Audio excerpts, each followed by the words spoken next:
I'm stepping into creator mode here. Imagine a big cinematic YouTube commentary piece about a fresh lunar crater and what it means for Artemis 2. We're not just reciting facts.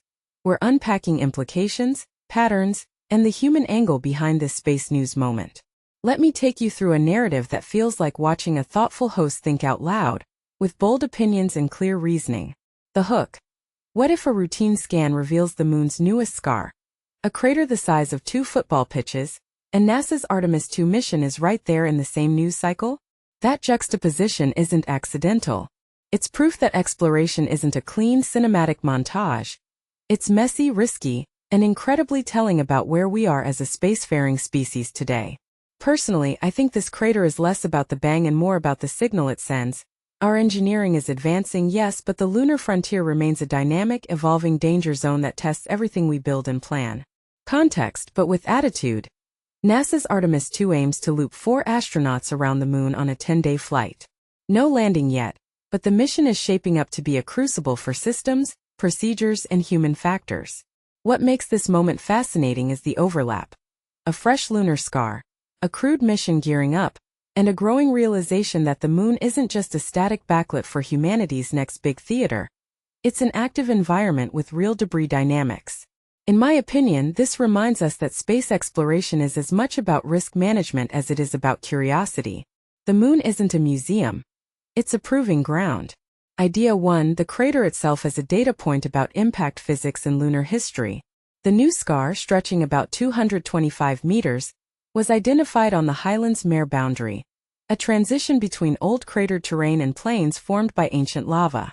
What this means from my perspective is that the moon still speaks in fresh language when we point high-tech eyes at it. A detail I find fascinating is how a single impact can eject material across hundreds of meters, painting a picture of ejecta blankets and energy transfer in a vacuum. Why it matters? It refines our models of surface age dating, regolith behavior, and how future habitats must withstand high-velocity debris. What people often misunderstand is that even a seemingly small crater relative to Earth's scale reveals outsized insights about the moon's geological activity and environment. If you take a step back, this is part of a bigger trend. Our ability to interpret remote sensing data is turning celestial bodies into laboratories, accelerating knowledge with every high-resolution image. Idea 2. Implications for Artemis 2 and human spaceflight safety. The moon's lack of atmosphere means nothing burns up. Debris travels fast and far. The ripples from a new crater aren't just science chatter. They're design constraints for habitats, dust shields, and life support redundancy. From my stance, this raises a deeper question. How do we design off-world architectures that survive not just micrometeoroid bombardment, but the unpredictable debris clouds created by active surface events? What this really suggests is a shift toward resilience by design. Modular habitats, rapid debris assessment procedures, and better site selection criteria that factor in recent impact history. What many people don't realize is that safety decisions aren't abstract. They affect mission timelines, crew psychology, and cost envelopes. A step back shows how this moment ties into a broader trend. As we push human presence farther, we're systematizing risk in ways civil space programs haven't needed to before. Idea 3. The timing with Artemis 2 adds narrative drama. We're watching a craft and crew prepare for a 10-day lunar loop, while a fresh planetary scar reminds us the moon is not a museum exhibit. The tension isn't just about propulsion or life support. It's about whether our on-paper risk calculations align with real-world surface dynamics.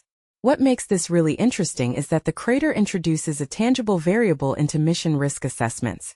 How does a new ejecta field alter radiation exposure, surface stability, or communication link budgets during a lunar flyby?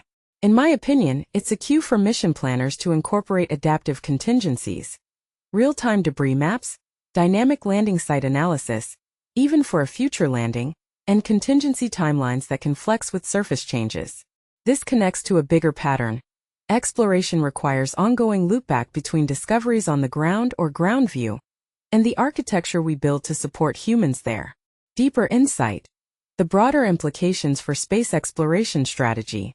This isn't merely about a single crater. It's about how we narrate and plan humanity's return to the moon. The crater acts as a reminder that celestial bodies respond to physics, in a way that can surprise us even with modern surveillance. The larger takeaway is that every new data point tightens the feedback loop between science, engineering, and exploration doctrine. What this really suggests is a more iterative, less romantic approach to settlement. Continuous testing, rapid learning cycles, and a culture that plans for surprises rather than pretending the moon will stay perfectly the same. If you zoom out, you can see a trend toward modular, resilient infrastructure and more robust risk management frameworks that will shape not only Artemis 2 but future bases on the moon and beyond. Closing thought. Curiosity is driving us to push the envelope, but the moon keeps rewriting our playbook just enough to remind us that preparedness and humility must go hand in hand. The new crater is a symbol, yes, of a dynamic environment. It's also a call to be smarter, tighter, and more adaptable as we step back into lunar orbit and beyond. As a viewer, you might wonder, what other unanticipated surface events are waiting to redefine our plans? And what if the next headline is about a successful habitat test that survived a debris shower? The answer, I think, is that progress isn't about flawless plans. It's about resilient systems that thrive in the presence of uncertainty. What do you think will be the biggest design challenge Artemis 2 reveals once it loops around the moon? Let me know in the comments, and if you enjoyed this perspective, consider subscribing for more creator-style breakdowns that mix insight with a healthy dose of skepticism.